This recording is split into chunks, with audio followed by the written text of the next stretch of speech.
Well, you know the playoffs are officially upon us in the NBA, as the sniveling, doltish fraud who has been masquerading as the Celtics head coach for 2 full seasons now is reverting back to his bummish antics right on cue, with Boston dropping an absolutely disgraceful effort at home in Game 2 of their first-round matchup with the Miami Heat, as they lost the game and home court advantage for the series in the process. The Heat, who came into this Game 2 without the services of starting guard Terry Rozier, who is averaging 16 points per game for the Heat on the season, and of course, they were already without playoff Jimmy, who sprained his MCL in their play-in game against the Sixers. Accordingly, the Celtics, who were historically great this season, absolutely demolished Miami in Game 1, 114-94, in a game that frankly wasn't even that close, as the Celtics led by 32 points at the end of 3 in that game.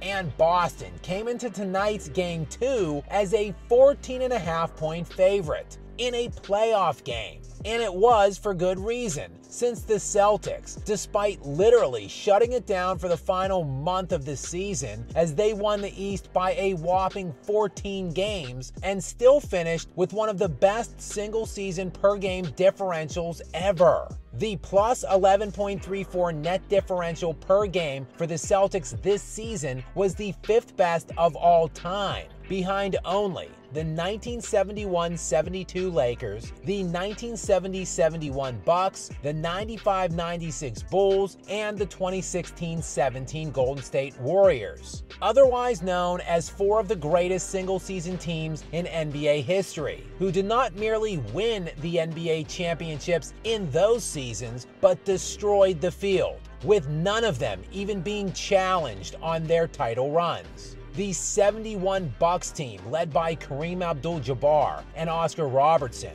The famed Lakers team with Wilt and Jerry West that still holds the all-time NBA record for longest win streak of 33 games. The 72-win Chicago Bulls in 95-96, Jordan's Bulls' greatest season, and the Kevin Durant Warriors in their first year together. And this season's Boston Celtics are in that conversation. And yet, it certainly doesn't feel like they are that caliber of a team, and it is solely due to the abundance of frauds perpetrating the most vital of positions. With the ringleader of this circus, deadbeat head coach Joe Mazzulla, and he certainly had the troops ready to go in this one, dropping Game 2 111-101, a 10-point loss at home as a 14.5-point favorite. And this loss really did harken back to the Eastern Conference Finals from a season ago,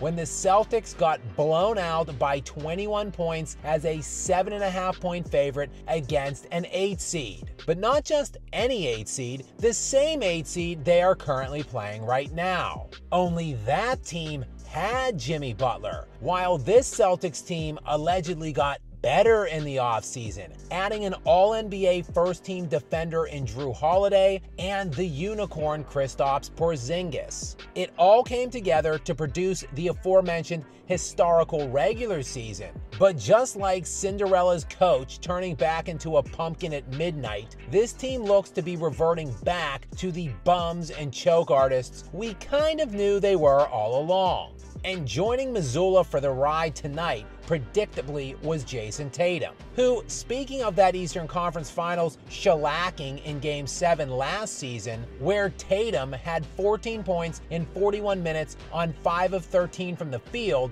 yeah, he kind of picked right up where he left off last year tonight as well, dropping a robust load in his pants during the fourth quarter and a minuscule 4 points on the court, going 1 of 5 from the field. And his one and only made basket in the final quarter came with 36 seconds remaining in the fourth and the game all but over, with the Celtics down by 10 at the time. And for what it's worth, for their parts, the Heat did hit a franchise record 23 three-point shots in this game, and there is no doubt the Celtics will bounce back to win this series. but the fact they are already pulling this garbage just 2 games into the playoffs serves as a poignant reminder as to why a team that exhibited this level of historical dominance during the regular season, a team with by far the best roster in the NBA without any close comparison,